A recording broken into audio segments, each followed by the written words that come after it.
Bem-vindos a mais um vídeo do canal.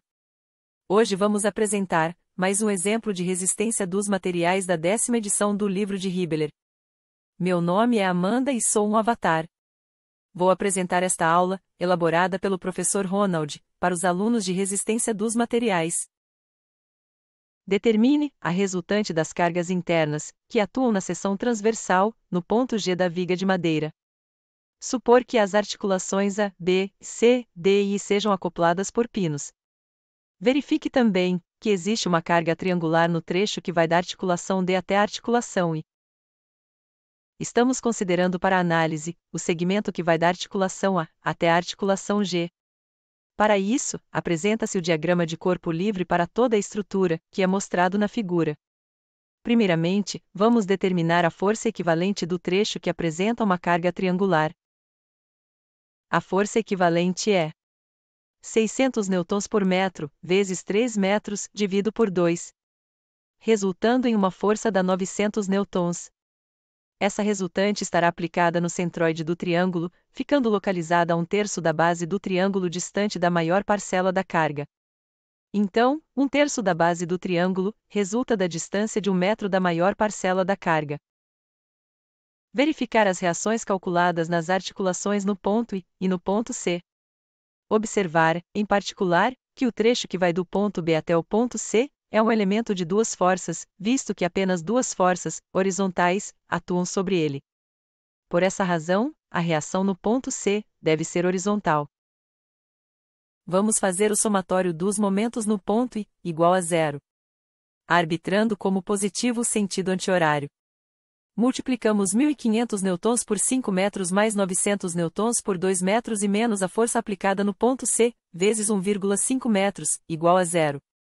Fazendo os cálculos, determinamos a força aplicada no ponto C, que é de 6.200 newtons. Agora, fazendo o somatório das forças horizontais igual a 0. Convencionado como positivo as forças orientadas para a direita. Então temos a força horizontal no ponto C, menos a força horizontal no ponto I. Fica então 3.800 newtons, menos a força em C, igual a 0.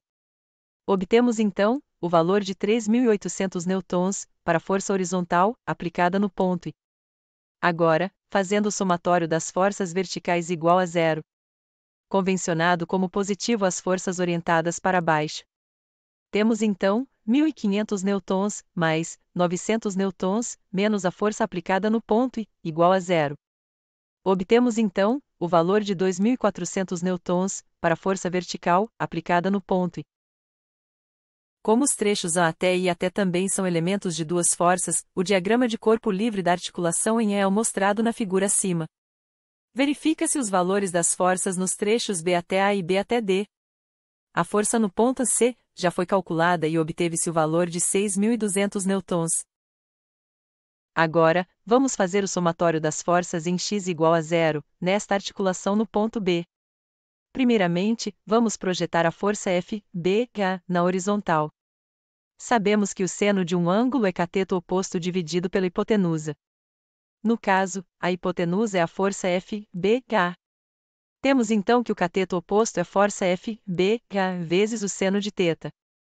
Utilizando a proporcionalidade do triângulo 3, 4 e 5. Temos o cosseno de θ igual ao cateto adjacente dividido pela hipotenusa. Ou seja, 3 divididos por 5, que dá 0,6.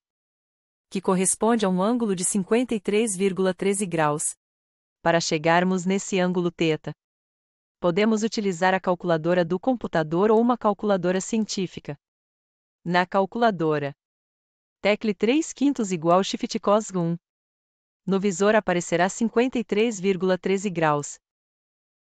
Novamente, vamos fazer o somatório das forças horizontais igual a 0. Agora, para determinar a força F, B, H. Já sabemos o valor do ângulo θ. Fazendo as substituições, chegamos ao valor da força F, B, H, que resulta em 7.750 newtons. Agora, vamos fazer o somatório das forças em Y igual a 0, na articulação do ponto B. Primeiramente, vamos projetar a força F, B, H, na vertical. Sabemos que o cosseno de um ângulo é cateto adjacente dividido pela hipotenusa. No caso, a hipotenusa é a força FBH. Temos então que o cateto adjacente é a força FBH vezes o cosseno de θ. Fazendo as substituições, chegamos ao valor da força FBD na vertical, que resulta em 4.650 newtons. Aplicando as equações de equilíbrio ao segmento AG, tem-se o ponto G localizado a 1 metro do ponto A. Usando o resultado obtido para a força FB, a seção esquerda da viga é mostrada na figura. Aplicando as equações de equilíbrio ao segmento AG, tem-se o somatório das forças em x igual a 0. O somatório das forças em y igual a 0. O somatório dos momentos em g igual a 0. Observe a convenção de sinais que se adotou.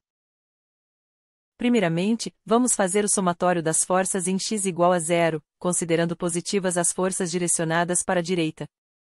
Utilizando a proporcionalidade do triângulo 3, 4 e 5. Temos o cosseno de θ igual ao cateto adjacente dividido pela hipotenusa.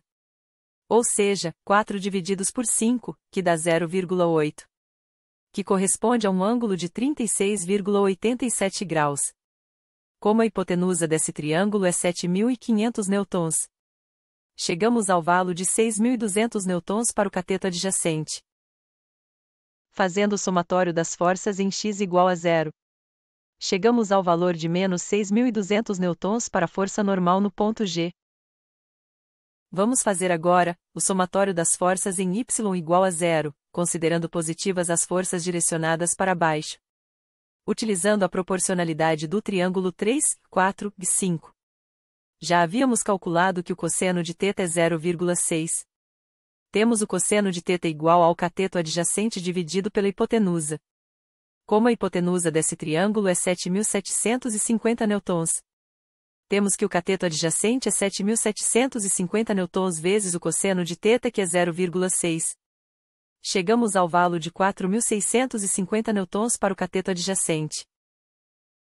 Fazendo o somatório das forças em y igual a 0. Chegamos ao valor de menos 3.150 newtons para a força vertical no ponto G. Finalmente, vamos fazer o somatório dos momentos no ponto G, igual a 0. Consideramos o sentido anti-horário como positivo. Resolvendo a equação, chegamos ao momento no ponto G, de 3.150 newtons-metro. Finalizando, temos o resultado de todos os esforções que atuam no ponto G. A força normal, com o valor de 6.200 newtons. O momento, com o valor de 3.150 newtons-metro. E o esforço cortante com o valor de 3.150 newtons.